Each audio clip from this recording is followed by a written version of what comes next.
What's up everybody, welcome back to my YouTube channel for my Singapore race analysis. Quite a cool race, I think. I mean, of course, not much overtaking in the front there, but strategy-wise and everything, I think it was quite interesting, and in the back lots of things happening, so quite okay. And whoa, what an interesting race up front. Very difficult to know exactly what happened there. But let's start first of all with Ferrari. Hats off. I mean, what an epic technical development and technical improvement they've made on their car. Massive, and you see a lot of those changes on the front wing there, a lot of details. Incredible, huh? A 1-2 out there in Singapore. No one would have expected that from them. No one expected them to be fast in Singapore. Everybody expected them to struggle, as they have in all previous tracks with high downforce. So incredible, and I think we're in for an exciting end to the season now, because it's really a two-way and sometimes even three-way race with Red Bull. So awesome stuff. So congrats Ferrari. Then let's come to Vettel. I think Vettel, he's done a really decent weekend, really good weekend actually, in all these difficult circumstances. I mean, the criticisms on him were so hard, so big. Lost a lot of support there, and even team internally from his family, you know, when his family starts criticizing, which I mean is Ferrari, not family at home, but Ferrari being his racing family, that's really hard.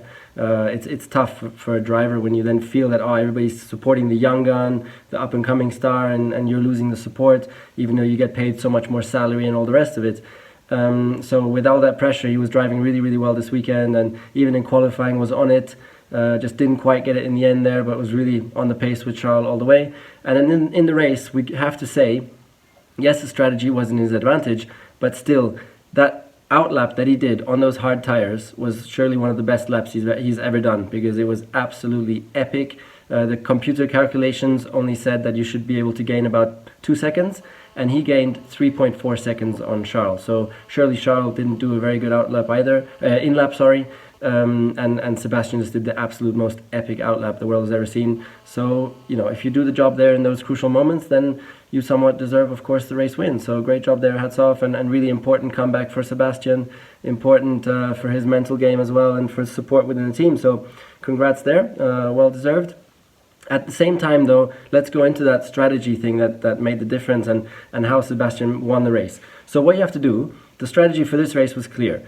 The guy in the lead has to slow everybody down, and then in the end the pit stop has to come around lap 20, 22, 23 with that soft tire, and you have to try and carry that soft as long as possible, because on the hard tire it was really difficult to get to the end of the race with a one stop. So the soft had to go as long as possible, put the hard on, and then go to the end. And it was always clear, when you stop, when someone stops with a hard, he is going to be 2 seconds approximately quicker on the outlap than the guy that's still out there with the soft.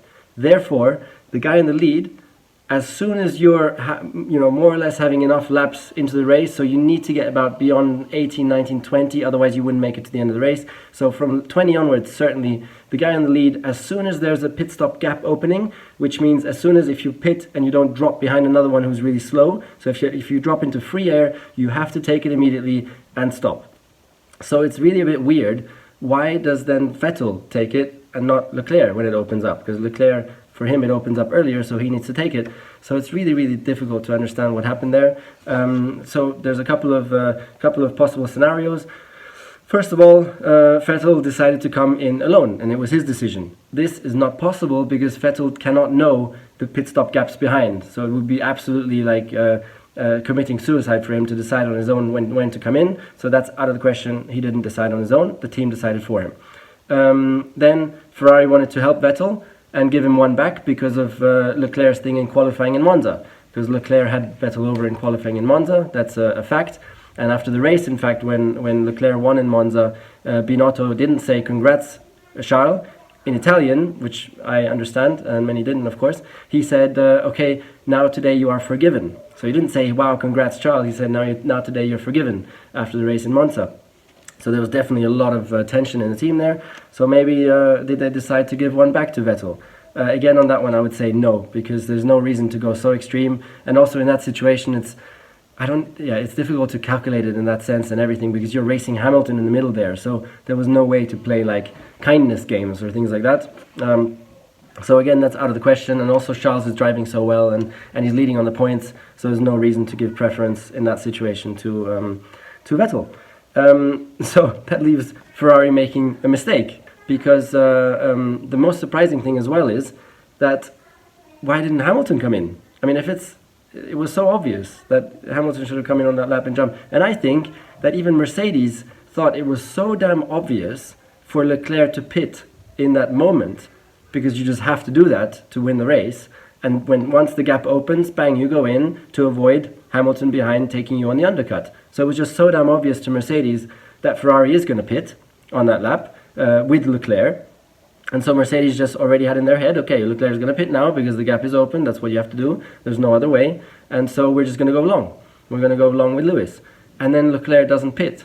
And I think that completely caught out Mercedes as well, because they didn't expect that to happen at all.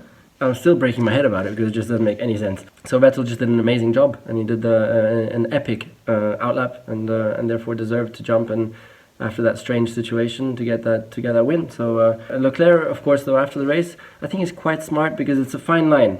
One, it's like to go full on in public complain, which is not the right way to do it, and I myself have experienced some of those situations where it's just a mistake, because to go too strong in public is wrong, but to do nothing in public is also wrong, because you do need to set a tone and not make it too easy for your team to walk over you as a driver. So I think he found the balance right there. He questioned it a lot in the race, and then after the race didn't speak about it at all, and just really like congratulated and was very happy for the team to finish a 1-2, which is the most important. So Leclerc, I think, found the right balance there, but internally there's going to be fireworks. But anyway, so then let's congratulate as well Lando Norris, who has again done an epic job, and great first season from him. So I think 7th place there, so good job there. Gasly as well, great drive in the Toro Rosso. And which I think we're just starting to see that all these drivers, I mean Albon, Gasly, Kvyat, they're all good drivers, and I think it's just Verstappen that's on another planet with that car. Because as soon as you put Gasly in a Toro Rosso, doing a good job, doing a normal, what's to be expected from him, really good job. So it seems that maybe Verstappen is just on a different planet to everybody else, which wouldn't surprise me, because the guy is really unbelievably talented. So very, very special talent. I think like one of those that you see once every 10 years.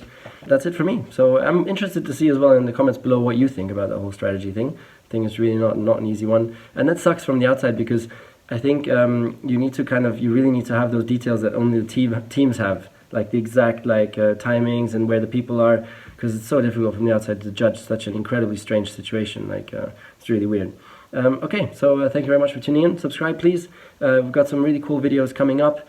For example, which hypercar I'm going to be buying. We're going to be announcing that very, very soon. Thanks for your patience. Sorry, it's been a while since we posted that first video, but it's coming soon. There's been a couple of complications and decisions to make, but we'll be announcing which one soon. And trust me, it is absolutely epic. So if you don't want to miss out on that video. So that's it. Bye-bye.